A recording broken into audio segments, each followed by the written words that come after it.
လာပါကျွန်တော်အခုလူကြီးမင်းတို့အိမ်ယာ project အသစ်တစ်ခုနဲ့ထပ်မိတ်ဆက်ပြီးမှဖြစ်ပါတယ်ဒီအိမ်ယာ project ကတော့ Safarat လမ်းမပြီးမှဆောက်ထားဖြစ်ပြီးတော့အိမ် project ကတော့ site 30ရှိပါဗျ212 square meter 242 square meter နဲ့332 square meter ဆိုတော့အိမ် site 30ရှိရဗျကျွန်တော်အတင်းများဖွဲ့စည်းပုံကိုကျွန်တော်ထပ်မှသေးသေးလိုက်ပြပါမယ်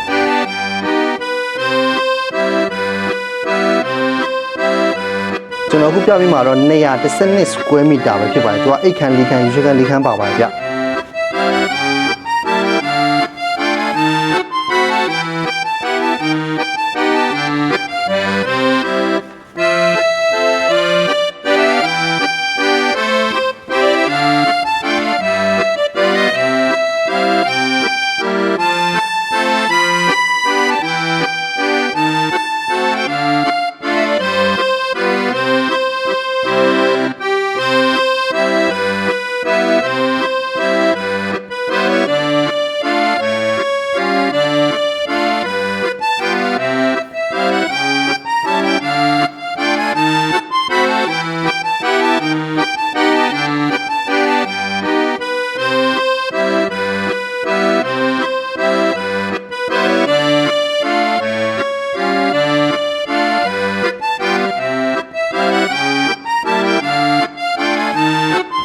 အဲ့တော့ The Person Sinacre အိမ်ယာ project ကိုစိတ်ဝင်စားလို့ဖြစ်ဖြစ်လူကိုယ်တိုင်လည်းကြည့်ရှင်လို့ဖြစ်ဖြစ်အောက်မှာပေးထားတဲ့ Viber နဲ့ဖုန်းနံပါတ်မှာဆက်သွယ်မြဲဆောင်နိုင်ပါတယ်ထိုင်းနိုင်ငံမှာရှိတဲ့ကွန်ဒိုနဲ့လုံးချင်းဝင်မယ်ဆိုတော့ GNG Thai Hospital ကိုဆက်သွယ်မြဲဆောင်နိုင်ပါတယ်အားလုံးကျေးဇူးတင်ပါတယ်